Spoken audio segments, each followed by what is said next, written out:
성도님들 반갑습니다. 7월 5일 화요일 말씀 묵상입니다. 오늘 묵상 본문은 히브리서 4장 1절에서 13절 말씀입니다. 히브리서 저자는 앞 본문에서 출애굽한 이스라엘 백성들이 하나님께 불순종하여 하나님의 진노로 하나님의 안식에 들어가지 못한 광야 40년의 사건을 말씀했습니다. 그런 다음 오늘 본문에서는 광야 시대와 같은 불순종이 오늘날에도 있을 수 있음을 주의해야 한다고 말씀하고 있습니다. 먼저 본문 1, 2절 말씀입니다. 히브리서 저자는 두려워하라고 말합니다. 하나님의 안식에 들어갈 약속이 아직 남아있지만 그 약속에 이르지 못할 자가 있을 수 있기에 두려워하라는 것입니다. 하나님의 안식은 예수 그리스도를 통해 얻는 구원을 의미합니다. 구원받은 자들은 하나님의 영광 가운데 거하게 되지만 구원받지 못한 자들은 거기에 들어갈 수 없는 것입니다. 그러면서 구원받지 못한 자들은 복음의 말씀을 듣지 못해서가 아니라 복음의 말씀을 듣고 받았음에도 불구하고 믿지 않았으라고 말씀합니다. 광야에서 마음을 완악하게 하여 하나님을 거역한 백성들처럼 말입니다. 이렇게 믿음을 저버리지 말라고 경고한 히브리서 저자는 계속해서 믿는 자에게는 여전히 하나님의 안식이 주어진다는 약속의 말씀을 전하고 있습니다. 본문 3절에서 10절 말씀입니다. 믿는 자들은 하나님의 안식에 들어가고 믿지 않는 자들은 하나님의 안식에 들어가지 못합니다. 이것은 창조 때부터 하나님께서 정하신 것입니다. 하나님께서는 창조를 마치시고 7일째 안식하셨는데 이 안식에 들어오지 못하게 하겠다고 하신 자들은 복음을 듣고 받았으나 순종하지 않은 자들에게 하신 말씀입니다. 그로부터 오랜 후 여호수아가 이스라엘 백성들을 가나안으로 인도할 때도 그랬고 또 한참 세월이 지난 다음 다윗이 시편에서 예전의 광야 시대를 기억하며 너희 마음을 완고하게 하지 말라고 한 것으로 보아서도 하나님의 안식의 약속은 지금도 여전히 유효하다는 것입니다. 그러니 믿음을 지켜 하나님의 안식에 들어가게 되면 하나님께서도 창조를 마치시고 안식하셨던 것처럼 쉬게 될 것이라고 말씀합니다. 그러니 순종을 통해 하나님의 안식에 들어가기를 힘써야 한다고 히브리서 저자는 권면합니다. 본문 11절에서 13절 말씀입니다. 안식에 들어가기를 힘쓰고 불순종의 본에 빠지지 않게 해야 한다고 권면합니다. 하나님의 말씀은 좌우의 날선 검보다도 더욱 예리하기에 우리의 마음과 생각과 뜻을 판단하는 능력이 있으며 결국에는 하나님 앞에서 모든 것이 드러나게 될 것이기에 하나님의 말씀에 더욱 순종하여 하나님의 안식에 들어가기를 힘써야 한다고 권면합니다. 이제 오늘 본문을 묵상해 봅시다.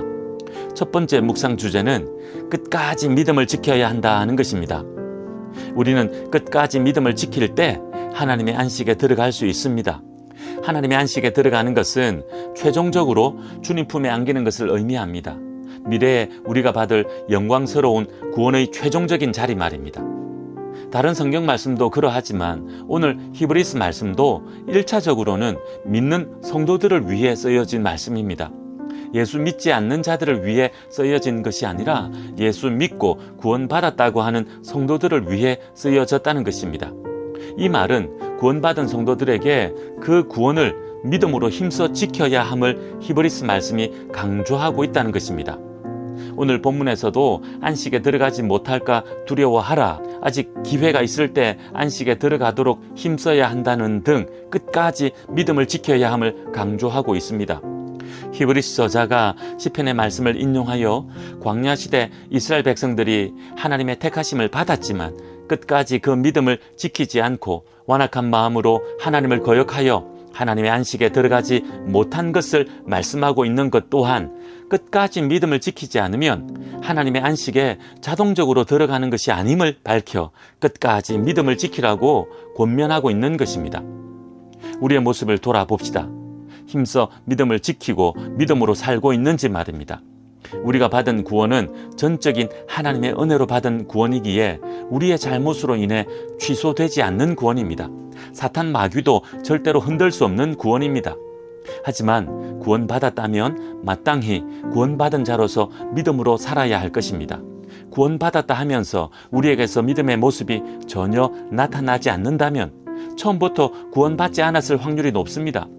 구원받았다고 착각하고 있는 것이지요. 참으로 두려운 모습입니다. 구원받아 하나님의 안식에 들어가는 것은 전적인 하나님의 은혜이지만 그 은혜를 믿음으로 받을 때 누릴 수 있는 은혜라는 것을 기억해야 합니다. 그래서 오늘 본문 2절에서도 복음을 듣고도 믿음과 결부시키지 않으면 아무 소용없다고 말씀하고 있는 것입니다. 하나님께서 은혜로 주신 믿음으로 구원받았으니 이제 그 믿음을 지키고 그 믿음으로 하나님 말씀에 순종하여 영원한 하나님의 안식에 들어가는 우리 모두 되기를 원합니다. 그러기 위해 오늘도 믿음을 지키며 믿음으로 살아가는 하루 됩시다.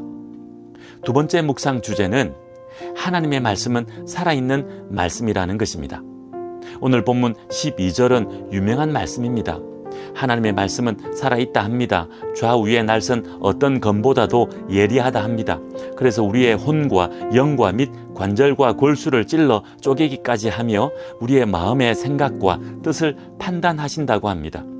우리는 종종 이 구절을 하나님 말씀의 능력을 긍정적으로 강조할 때 인용하기도 합니다. 하지만 오늘 문맥을 통해 확인했듯이 이 말씀은 심판을 강조하면서 주어지고 있는 말씀입니다.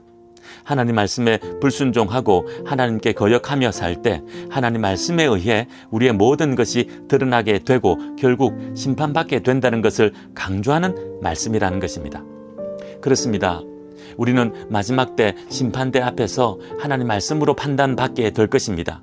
하나님 말씀에 순종하며 살았는지 아니며 거역하며 살았는지 말입니다.